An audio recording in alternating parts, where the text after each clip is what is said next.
Assalamualaikum warahmatullahi wabarakatuh.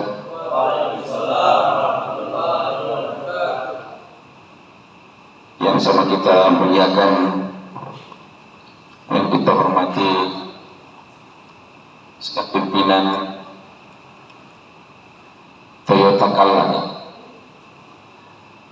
hadirin wal hadirat yang sama dimuliakan oleh Allah. Alhamdulillahi Rabbil Alamin, wassalatu wassalamu ala asrafil anbiya wal mursalin, ala sayyidina Muhammadin wa ala alihi wa sahbihi ajma'in, amma ba'd. Seindah-indah ucapan, semulia-mulia ucapan, ucapan itu adalah ucapan yang sering kita ucapkan dalam 5 kali sehari semalam, yang jumlah kita ucapkan 17 kali, yaitu Alhamdulillahi Rabbil Alamin. Ayat ini terdapat di dalam surah Al-Fatihah. Ayat ini mengandung penjelasan yang sangat luas. Alhamdulillahi Rabbil Alamin, segala puji bagi Allah Tuhan semesta alam. Oleh para mufassir memberikan penjelasan Rabbul Alamin itu adalah kemaha kuasaan Allah, yang di dalamnya tercakup 99 namanya Allah, itulah Rabbul Alamin. Jadi ketika kita membaca Alhamdulillahi Rabbil Alamin, terwakili kita sama membaca 99 namanya Allah, Rabbul Alamin. Salam dan taslim senantiasa kita peruntukkan kepada baginda Rasulullah sallallahu alaihi wasallam, Nabi yang diutus kalam ini sebagai uswatun hasanah, sebagai contoh yang baik untuk kita teladani sebagai umat manusia. Diutusnya Rasulullah membawa rahmat. Jadi salah satu yang diutus oleh Allah Subhanahu wa taala hanya Rasulullah yang diutus sebagai rahmatan lil alamin, rahmat bagi sekalian alam. Jadi bukan kepada umat manusia saja, tapi seluruh alam semesta ini. Sehingga di dalam kitab kudus dikatakan, seandainya bukan karena engkau Muhammad, langit dan bumi saya tidak ciptakan, bulan dan bintang saya tidak ciptakan, seluruh fasilitas yang ada di atas permukaan bumi saya ciptakan karena engkau Muhammad. Maka sepantasnya kita sebagai umat yang cinta kepada Rasulullah, untuk bisa mendapatkan ridhanya Allah dan syafaatnya Rasulullah sallallahu alaihi wasallam, memperbanyak salawat kepada Rasulullah sallallahu alaihi wasallam. Sehingga Allah Subhanahu wa taala menegaskan di dalam Al-Qur'an, innallaha wa malaikatahu yusalluna 'alan nabi ya ayyuhalladzina amanu sallu 'alaihi wa sallimu taslima. Sesungguhnya Allah dan para malaikatnya bersalawat kepada Rasulullah sallallahu alaihi wasallam. Allah dan seluruh malaikatnya bersalawat kepada Rasulullah. Ya ayyuhalladzina amanu sallu alaihi wa sallimu taslima. Hai orang-orang yang beriman, bersalawatlah kamu kepada Rasulullah sallallahu alaihi wasallam sebagai tanda pengagungan kecintaan kita kepada Rasulullah sallallahu alaihi wasallam. Tidak diterima suatu ibadah, tidak diterima suatu doa tanpa salawat kepada Rasulullah sallallahu alaihi wasallam. Rumah pengajian yang sama dimuliakan oleh Allah. Kita kembali, yang pertama adalah sebelum kita melakukan ibadah, kita harus suci. Dalam Al-Quran dijelaskan, innallaha yuhibbut tawabina wa yuhibbul mutatahhirin. Sesungguhnya Allah mencintai orang-orang yang senantiasa bertaubat kepadanya dan mencintai orang-orang yang senantiasa membersihkan dirinya. Jadi kalau mau dicintai oleh Allah, maka dua syarat yang harus kita lakukan: perbanyak beristighfar, mohon ampun kepada Allah, dan yang kedua adalah selalu mensucikan diri kita. Suci jasmani, suci batiniah kita. Jadi jasmania kita dalam membersihkan dengan air, dengan memandi pakai sabun. Itu jasa dia kita. Bagaimana mensucikan batinnya kita adalah dengan istighfar, mohon ampun kepada Allah. Itu syarat untuk bisa dicintai orang. Kalau Allah sudah cinta sama kita, apapun kita minta. Sama kalau orang jatuh cinta, dimanapun selalu disebut namanya. Di mana-mana, bahkan dimanapun terbayang wajahnya. Kenapa? Karena ada cinta. Begitulah salah satu gambaran. Ketika kita cinta kepada Allah, maka untuk dicintai, syarat untuk dicintai, perbanyak istighfar. Ya mana ke istighfarnya? Astagfirullahaladzim, astagfirullahaladzim, mata balik astagfirullahaladzim, wa atubu ilaih. Kalau istighfarnya Nabi Adam lain, istighfarnya Nabi Yunus lain. Mana istighfarnya Nabi Adam? Rabbana zalamna anfusana wa illam taghfir lana wa tarhamna lanakunanna minal khasirin. Itu istighfarnya Nabi Adam. Dia tuh yang melakukan dosa, memakan buah khuldi di surga, sudah enak-enak di surga, memakan buah khuldi, akhirnya dibuang ke dunia. Dan dia tersungkur. Dia tidak pernah bangun dari sujudnya sampai melahirkan, dia meneteskan air matanya itu melahirkan satu sungai. Bagaimana itu? Berapa tahun sujud tersungkur? 100 tahun. Tidak pernah dia bangun kepalanya. Yang dibangkitkan. Jadi kalau mau juga diampuni dosa kita, perbanyak juga membaca doanya Nabi Adam. Rabbana zalamna wa anfusana wa illam taghfir lana wa tarhamna lanakunanna minal khasirin. Begitu juga Nabi Yunus. Bagaimana istighfarnya Nabi Yunus? La ilaha illa anta subhanaka inni kuntu minadz zalimin. Jadi ini zikir ini adalah zikir pembuka rezeki, penghapus dosa, memudahkan segala urusan. Kapan dibaca? Ini dibaca setiap selesai salat subuh 41 kali. Baru kita ajukan hajat kita. Apa hajat kita? Mungkin kalau kita mau menghadap seorang pejabat atau mungkin suatu kliennya itu dulu baca. Jadi kita sudah sampai berangkat baru berangkat. Itu namanya. Maksudnya kita sudah kontak orang itu baru kita temui. Inilah zikir. Zikir penyambung. Jadi itu namanya dalam ilmu batin itu namanya kontak batin. Sama kalau kita mau ke Kendari, mau kemana? Mau ke Kendari. Kita sudah di Kendari sebelum berangkat, kita sudah di Kendari. Karena yang kita tuju kita sudah gambarkan tempatnya, kita mau di mana, mau ketemu di mana, itu sudah tergambar. Berarti kita jiwa kita sudah di Kendari baru berangkat. Itulah jiwa, itulah karim kita berangkat duluan. Itu hakul yakin.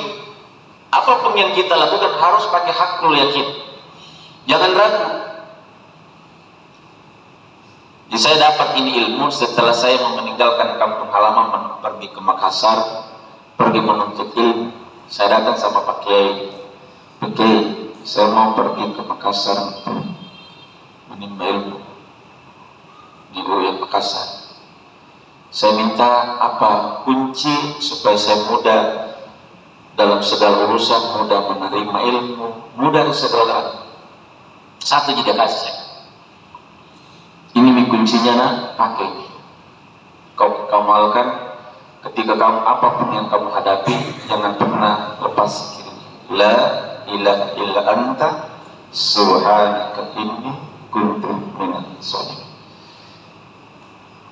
Dan asbabnya zikir ini kan zikirnya Nabi Yunus ketika Nabi Yunus ditelan oleh ikan.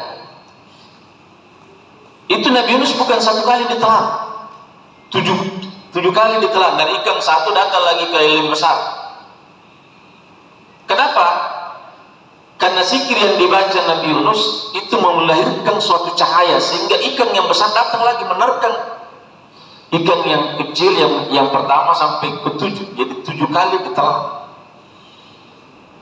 Seandainya Nabi Yunus tidak berzikir di dalam perut ikan, maka sampai hari kiamat Nabi Yunus alaihissalam tidak akan keluar. Tetapi karena zikir, berapa hari dia baca, berapa hari Nabi Yunus dalam perut ikan? 41 hari. Maka itu sehingga kenapa harus 41 kali dibaca? Karena Nabi Yunus berada di perut ikan itu 41 hari. tidak makan dan minum. Kalau kita tidak makan dan minum selama 40 hari, sudah mati. Tapi dengan zikir yang dibaca Nabi Yunus alaihissalam, di sini tidak pernah merasakan susah, tidak pernah merasakan lapar dan haus di dalam perut ikan. Sampai dengan zikir itu, berkat zikir itu, perut ikan itu menjadi panas, sehingga dia dimuntahkan. Ketika dimuntahkan, dia terdampar di satu pulau. Pulau itu tidak ada penghidupan. Nabi Yunus tetap dia berzikir, la ilaha illa anta subhanaka inni kuntu minaz zalimin. Tiba-tiba tumbuh pohon labu di pulau itu, dan labu itulah dikonsumsi. Nabi Yunus juga mau pulang kampung. Dia tidak tahu dengan cara apa dia pulang kampung. Dengan zikir, tidak dengan keyakinan kepada Allah Subhanahu wa taala, baca la ilaha illa anta subhanaka inni kuntu minaz zalimin. Datang ikan menawarkan dirinya kepada Nabi Yunus untuk membawa ke kampung halamannya. Ini salah satu yang bahwa tidak ada, selalu ada jalan keluar diberikan oleh Allah orang yang selalu mendekatkan dirinya kepada Allah Subhanahu wa taala. Kenapa? Allah cinta sama hambanya yang mencintai Allah. Jadi orang yang cinta kepada Allah, insya Allah apapun yang kita minta tidak ada yang disulitkan. Kenapa? Dan dia pemilik segalanya. Tidak ada pernah membayangkan orang yang miskin bisa jadi kaya, orang yang bodoh bisa jadi pintar. Kalau Allah berkata tidak ada yang susah. Inna ma'amru iza arada saya an yaqula kun fayakun. Apabila Allah berkehendak, dengan mudah jadilah maka terjadi. Jadi itu tadi, perbanyak beristighfar, mohon ampun kepada Allah, itu syarat untuk bisa dicintai oleh Allah. Dan setelah kita dicintai, apa Anda minta pasti Allah kabulkan. Yang kedua adalah untuk bisa dicintai oleh Allah adalah selalu bersih. Yang mana harus kita bersihkan? Semua orang yang namanya bersih itu semua orang senang. An-nasafatu minal iman, kebersihan itu sebagian dari iman. Kita berpakaian yang bagus, orang semua senang. Senang saja kita lihat rapi, dilihat, ya, dapat pahala. Maka harus penampilan harus oke. Sehingga harus dilihat, kenapa harus berdandan? Itu sunnah. Karena itu adalah suatu ibadah. Orang senang dengan penampilan kita dapat pahala. Makanya kita harus keluar, kenapa harus pakai di atas di mana ada cermin? Kenapa harus harus? Karena orang melihat kita. Kita dalam manusia politikon. Manusia tidak bisa hidup tanpa bantu orang lain. Maka karena kita tidak bisa hidup sendiri, maka kita harus bagaimana hablu minanas kita perbaiki. Dan bagaimana caranya? Kita pertama harus berpenampilan bersih dari segi berpakaian, yang kedua bertutur kata yang bagus. Jadi kita selalu itu. Jadi harus bersih. Jadi dua syarat ini.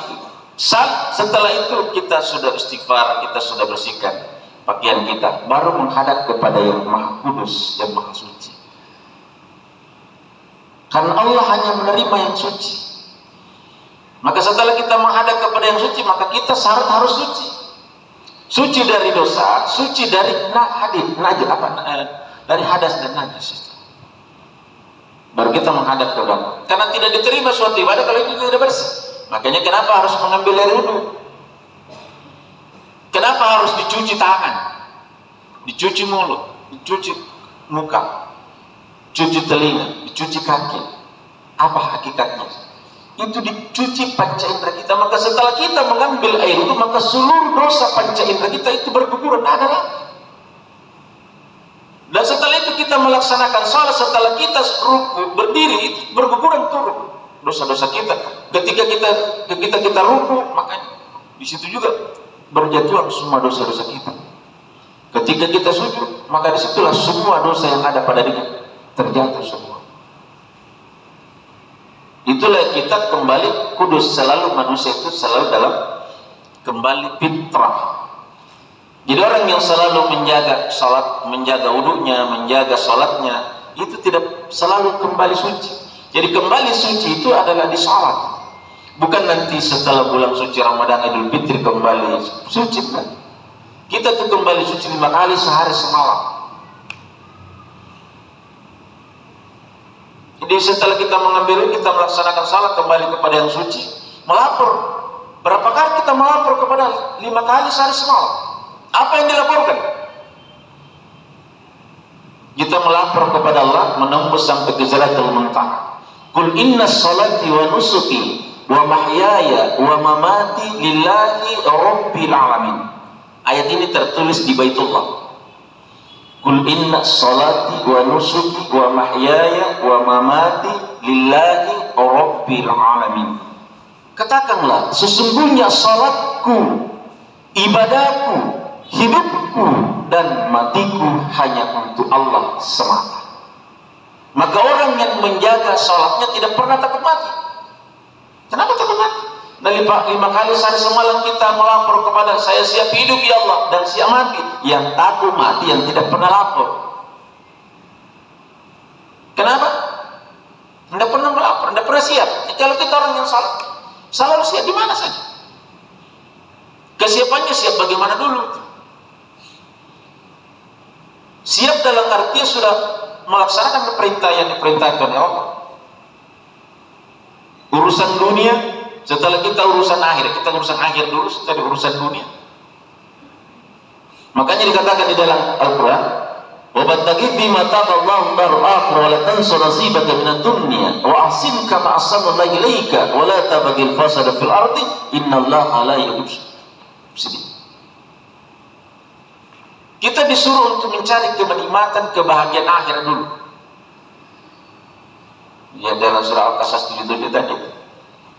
Jadi kita disuruh carilah pada apa yang Allah anugerahkan kepadamu, yaitu kenikmatan, kebahagiaan akhirat, dan janganlah melupakan kenikmatan, kebahagiaan duniamu.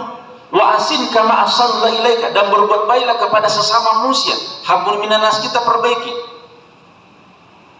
Dan jangan berbuat kerusakan. Sesungguhnya Allah tidak menyukai orang yang berbuat kerusakan. Jadi ada dua yang tidak bisa dilepas pada diri kita, hamdu minallah dan hamdu minan nas. Jadi ketika kita sudah menghadap kepada Allah, sama kalau kita pagi mau keluar atau mungkin di kantor kita salat 2 rakaat. Apa itu salat 2? Salat pembuka dari permohonan. Memang dikhususkan itu. Salat untuk sebelum kita mencari rezekinya Allah, diminta dulu kepada pemilik rezeki, itulah salat dulu. Ada yang lakukan 2 rakaat, ada 4 rakaat, ada 8 rakaat. Kemarin saya dapat bahwa ternyata Nabi itu rata-rata dia lakukan salat 2 itu 2 rakaat. Cuma setelah dia baca surah Fatihah, Nabi membaca surat ayat kursi 10 kali. Pada rakaat kedua setelah Fatihah membaca surah Ikhlas 10 kali. Kata Rasulullah, ada hadis ini, siapa yang melakukan ini maka seluruh permohonan keinginannya Allah akan jawab.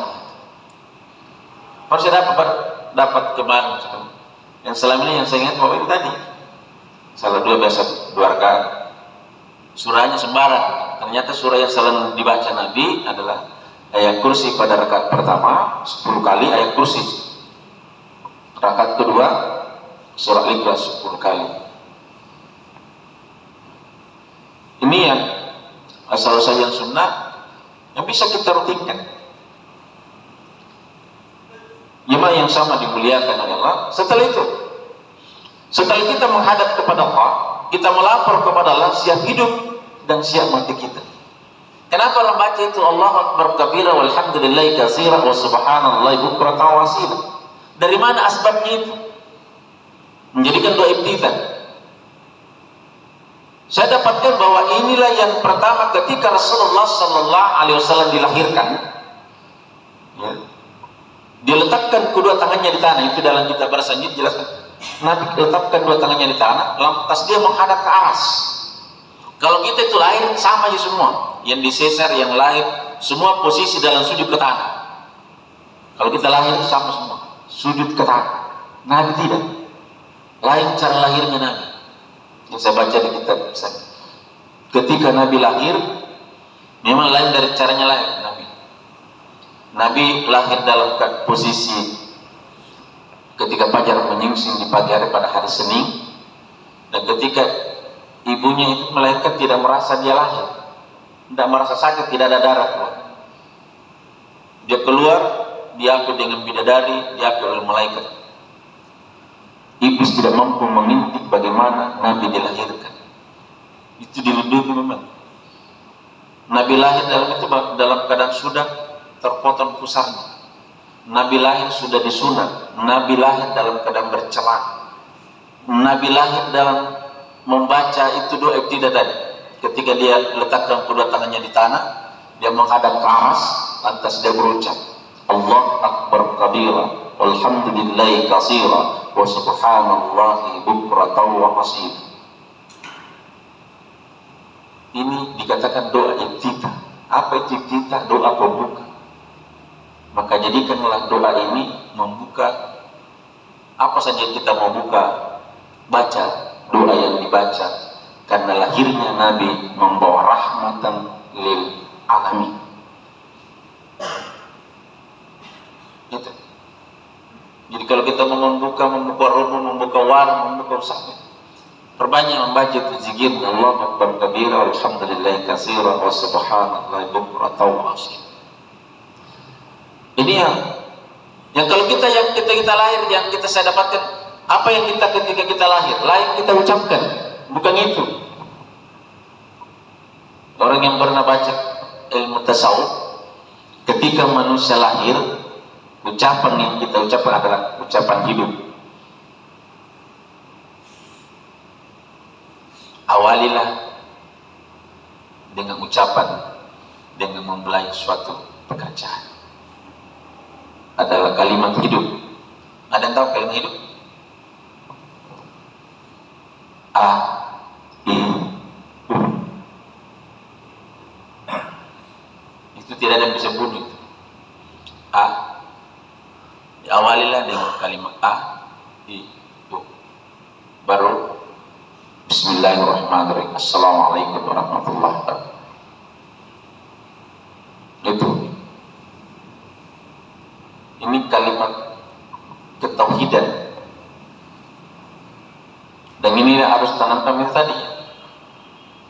Harus kita selalu bersama dengan pemilik yang maha kuasa, maka kita kenal diri kita, kenal yang memberikan jasmani kita, rohani kita, maka kita selalu kembali kepada Allah Subhanahu wa ta'ala. Jadi beda. Itu suara 3. Kalau suara 7 gimana? Ujud, sujud, wujudun, Muhammad, A, I, U. Itu yang selalu biasa ucapkan, mengawali dengan doa. Tujuannya adalah ujung-ujungnya untuk meraih ridhonya Allah, bukan yang lain. Yang kedua, tidak tak terkalahkan. Tidak orang menganggap kita remeh. Jadi harus diadakan pada diri kita. Setelah itu kita membaca surah Al-Fatihah. Sarasanya kan salat kan di situ surah Al-Fatihah. Maka surah Al-Fatihah ini adalah dialog antara hamba dengan Allah. Maka yang harus kita perbaiki bacaannya mulai dari Bismillahirrahmanirrahim sampai akhir. Kita harus pahami apa yang kita baca. Bukan disuruh terjemahkan. Jadi bukan kita baca Bismillahirrahmanirrahim kita terjemahkan, bukan begitu. Tidak disuruh terjemahkan. Tapi kita pahami apa yang kita baca di dalam Al-Quran, dalam surah Al-Fatihah. Kalau kita tidak baca doa rukun, doa sujud, bangun doa tidak apa-apa. Kan sunnah. Tapi surah Al-Fatihah tidak ada salat tanpa surah Al-Fatihah. Dan orang tidak pernah, rata-rata orang pahami surah Al-Fatihah itu. Kayaknya orang tidak langsung tahu sendiri. Mungkin karena didengar, atau pernah kita membaca, melakukan atau sesuai tajwidnya. Jadi kita terkhusus tadi. Apa yang pertama itu terkhusus ketika sampai iyyaka na'budu wa iyyaka nasta'in. Hanya Engkau yang kami sembah dan hanya Engkau yang kami mohon pertolongan. Tidak boleh kita baca surah Fatihah terburu-buru. Jadi ada punya petang kalimat-kalimatnya itu harus sesuai. Karena ini dialognya antara hamba dengan Allah. Jadi ketika kita membaca Alhamdulillahirabbil alamin, Allah menjawab, hambaku memuji. Dan di situ kan orang kalau dalam baca, kenapa di situ harus dijaga itu tadi? Iya. Kalau kita tidak tasdidkan, itu berubah arti. Tinggal iyyaka na'budu wa iyyaka nasta'in, sudah salah itu. Iyyaka na'budu wa iyyaka nasta'in. Nah, biasanya ada biasa siratan anta, ana unta. Karena tidak dia pernah lihat baca apa yang dia baca. Padahal ini kan apalagi yang tidak bisa kita sekarang untuk memahami surah Al-Fatihah. Kenapa dikatakan surah Al-Fatihah adalah samudra Al-Fatihah? Kenapa yang selalu dibaca kalau awal doa dan tutup doa? Kenapa surah bukan yang surah lain? Bukan surah-surah lain disuruh. Kenapa surah Al-Fatihah kita selalu kirimkan surah Al-Fatihah kepada almarhum, bukan yang lain? Karena surah Al-Fatihah adalah ulumul Quran, ibunya Quran. 6.666 ayat itu lahir dari surah Al-Fatihah. 114 surat 30 juz itu lahir dari surah Al-Fatihah. Seandainya bukan itu ayat lain, bukan lahir dari surah Al-Fatihah, maka apa yang dibaca ketika baca dalam salat? Maka itulah sehingga dikatakan ulumul Quran. Sahih salat kita kalau kita tidak baca surah-surah lain. Tapi tidak sah salat kita, tidak ada salat tanpa surah Al-Fatihah. Maka yang harus kita perbaiki bacaannya, dipahami bacaannya adalah surah Al-Fatihah. Dan salah satu doa yang paling makbul untuk doa dan segala doa adalah surah Al-Fatihah. Yang terakhir adalah tahiyat. Ini tahiyat gambaran ketika Rasulullah SAW menerima salat. Jadi Rasulullah ketika dia berada di Sidratul Muntaha, Nabi menghadap kepada Allah. Itu tiap kali dikawal sama Jibril. Bagaimana posisi Nabi ketika menghadap kepada Allah? Nabi tidak berdiri, tidak rukuk, tidak sujud, tidak duduk. Dalam salat yang 4 gerakan: berdiri, ruku, sujud, duduk. 4 gerakan. Dan itu ada 4 sifat pada diri manusia. Itu diambil dari berdiri sifatnya api, ruku sifatnya angin, sujud sifatnya air, dan duduk sifatnya tanah. 4 unsur ini ada pada diri kita. 4 gerakan. Setelah itu, ketika menghadap kepada Allah, ini lihat Rasulullah dalam posisi bertahiyat. Jadi bertahiyat. Jadi posisi Nabi menghadap kepada Allah dalam posisi ini adalah posisi penghormatan, pengaguman kepada yang agung. Hanya kenapa selalu kalau orang biasa orang orang melamar apa itu posisinya itu adalah posisi dibuat itu ada sebabnya. Jadi kalau orang sudah posisi begini kan itu posisi. Ketika itu baru dia menghadap. Apa yang diucapkan Nabi? Nabi bersalah. Apa salahnya Nabi kepada Allah? Di Sidratul Muntaha, at-tayyatul mubarakatus salawat tayyibatu lillah. Bukan gini. Dijawab oleh Allah, assalamu alayka ayyuhan nabi wa rahmatullahi wa barakatuh. Keselamatan atas mulai Nabi dirahmati dan diberkati oleh Allah.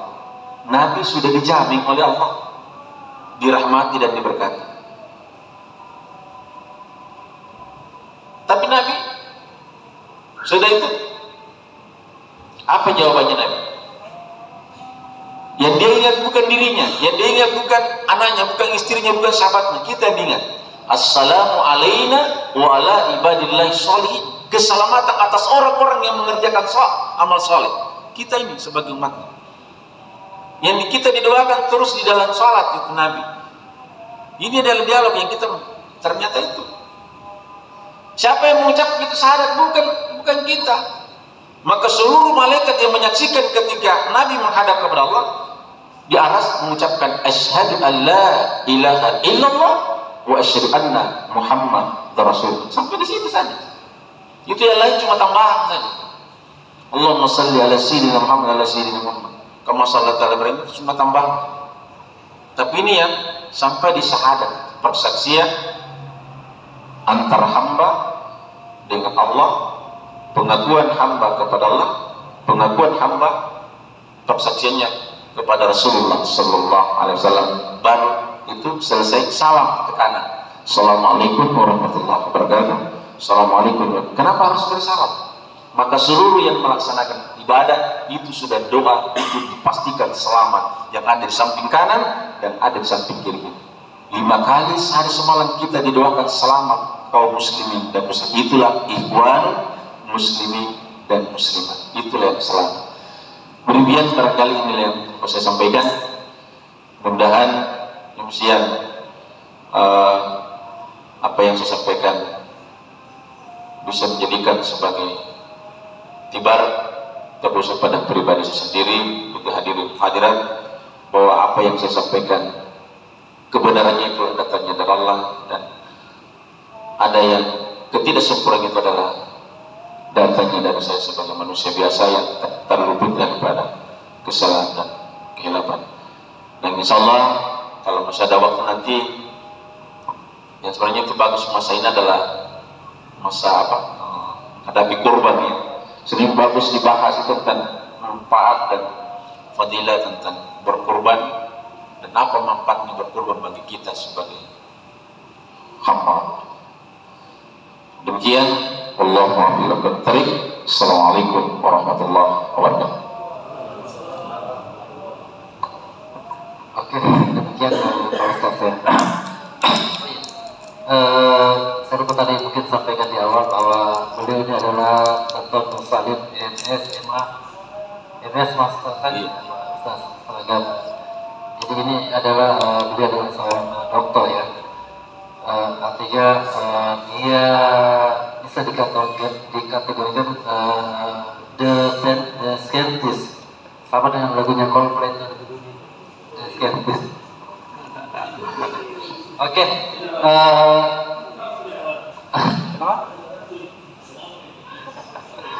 oke Pak Ustaz, cukup bagus Pak Ustaznya tadi jawabannya.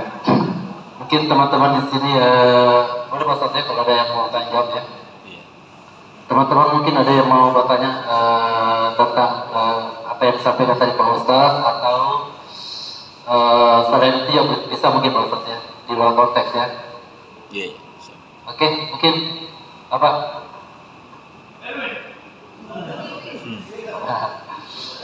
Oh iya, saya tanggapi sedikit tadi Pak Ustaz ya. Mungkin ini lelucon Pak Ustaz ya. Supaya teman-teman tidak tegang mungkin. Tadi mengenai masalah Nabi Yunus Pak Ustaz. Tadi kan di dalam ikan itu waktu dimakan Pak Ustaz ya. Dia kan Pak Ustaz itu tidak makan, tidak minum Pak Ustaz. Mungkin itu agak keliru Pak Ustaz. Karena dia di dalam ikan itu, mungkin dia lagi makan ikan di dalam itu Pak Ustaz. Dia lagi suki-suki kayak ikan. Oke, itu just kidding ya. Oke, mungkin siapa yang mau?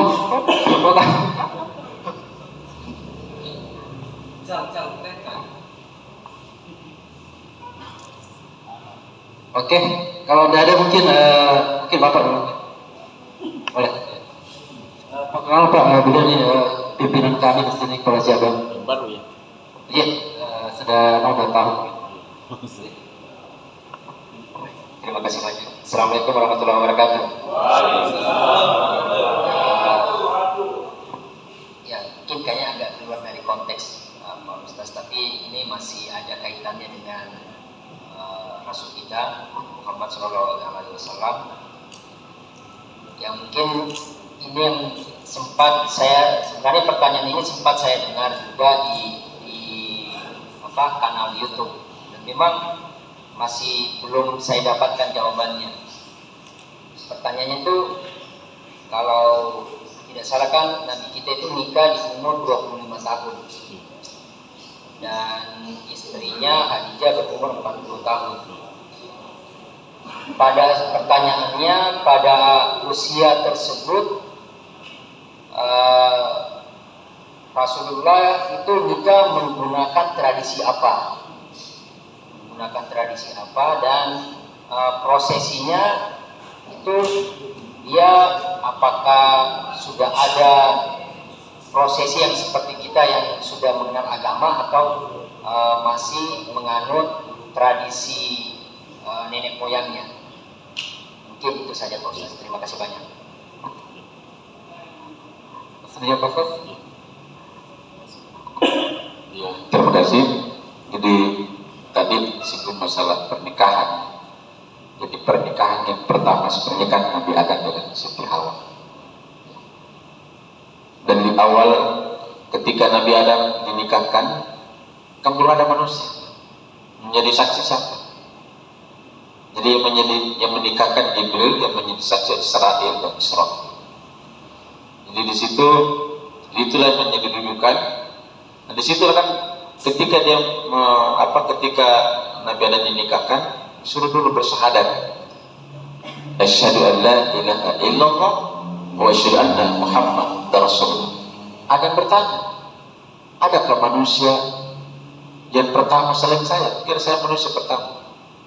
Maka dijawab Jibril, iya, itulah yang kamu akan lahirkan, itulah kamu diciptakan karena Muhammad.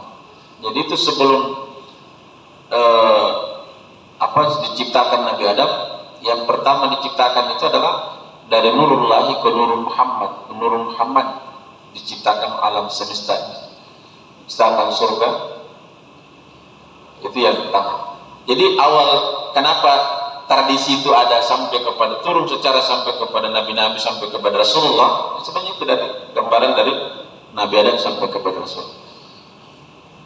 Jadi tetap dalam konteks bagaimana Nabi dalam pernikahan sama seperti proses yang digambarkan tadi Nabi Adam, bahwa sebelum nikah harus ada walinya dan harus ada saksi, dan pertama harus dia mengucapkan 2 kalimat syahadat. Itu yang. Jadi gambaran pernikahan bukan nanti Nabi kan, tapi itu penggambaran pernikahan dari Nabi Adam dengan Siti Hawa yang diberikan contoh oleh malaikat Jibril. Itu barangkali ya.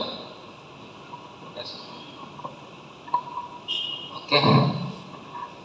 Ada lagi teman-teman? Oh iya, tadi mengenai Nabi Adam Pak Ustaz ya. Karena saya dengar itu bahwa jauh sebelum Nabi Adam itu, Nabi Adam kan dia makhluk ya. Jauh sebelum Nabi Adam itu ada makhluk lain sebelum itu, sebelum Nabi Adam Pak Ustaz. Asasil, yang makhluk yang dinamakan asasil. Mungkin seperti itu Pak Ustaz pemahaman saya. Mungkin Pak Ustaz bisa jelaskan sedikit mengenai asasil ini apa? Belum pernah sadaan itu, yang saat itu yang ada adalah jin dan manusia, wa ma khalaqtul jinna. Ya. Iya, betul Pak Ustaz. Asasil katanya sih itu ya jin juga, bangsa jin pada saat itu. Oke, mungkin ada teman-teman lagi? Oh ya Pak Ustaz, kalau tidak ada saya lagi mungkin ya. Di sini kan kami ada nilai Pak Ustaz, ada 5 nilai yang kita jalankan, yang kita mesti implementasikan di Haji Kalla. Salah satu itu Pak Ustaz adalah kerja ibadah. Artinya mungkin Pak Ustaz bekerja itu adalah ibadah juga. Mungkin Pak Ustaz bisa kasih kami sedikit pemahaman tentang ini. apakah benar adanya bahwa PKJ itu ada ibadah juga? Ya, terima kasih. Di dalam hadis Nabi menjelaskan iman dunia karena katrisu abada wa man akhirat karena kata mutu gada. Berusahalah untuk urusan duniamu sedangkan kamu akan hidup selama-lamanya, dan berusahalah untuk urusan akhiratmu sedangkan engkau akan mati esok nanti.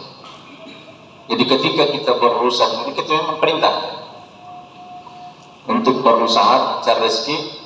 Makanya bagaimana mencari rezeki yang menjadi ibadah? Semua yang kita lakukan kan samping untuk mendapatkan sesuatu rezeki dan dinilai ibadah, maka awalnya dengan inna ma'amul bin niat. Dan kita selalu berniat untuk niat yang ikhlas untuk meraih ridha Allah dan mendapatkan amal yang tentunya dengan awalnya dengan niat. Makanya berkata bahwa sebelum kita melakukan suatu pekerjaan selalulah berlandas pada Al-Quran dan hadis. Jadi kita keluar Bismillah tawakkaltu 'ala Allah la haula wala quwwata illa billah. Dan setelah itu kita mau melakukan suatu pekerjaan dengan niat bermuamalah. Sampai bermuamalah mana maksudnya? Gara-gara kita mungkin contohnya saya beli mobil pakai untuk apa? Untuk mengajar, untuk berdakwah. Kita membantu mungkin dalam apa, membantu urusan dalam memberikan kemudahan dalam mendapatkan itu adalah suatu ibadah.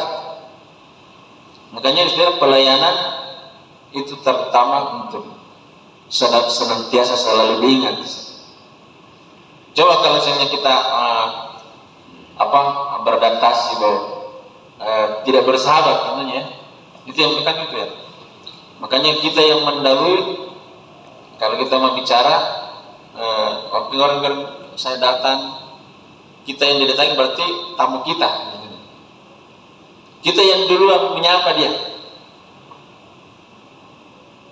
Jadi bukan berarti dia yang perlu. Kenapa harus saya yang duluan? Kalau kita duluan berarti kita dapat barang gitu. Itu yang dimaksud. Maksudnya bagaimana itu dengan usaha itu selalu ada amal di balik usaha itu. Ya sama jika kalau kita guru dosen, yang sebenarnya anak ini tidak bisa lulus itu, tapi tambah saja satu ini sudah bisa lulus. Maksudnya paham masih berkali. Maksudnya ini saya mau beli mobil, ada namanya transaksi yang mungkin sisa sedikit.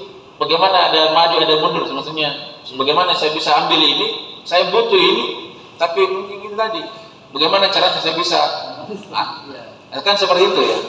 Sebenarnya tidak bisa, tapi bagaimana itu bisa? Mungkin dikasih subsidi, mungkin dikasih kemudahan, mungkin anunya dikurangi.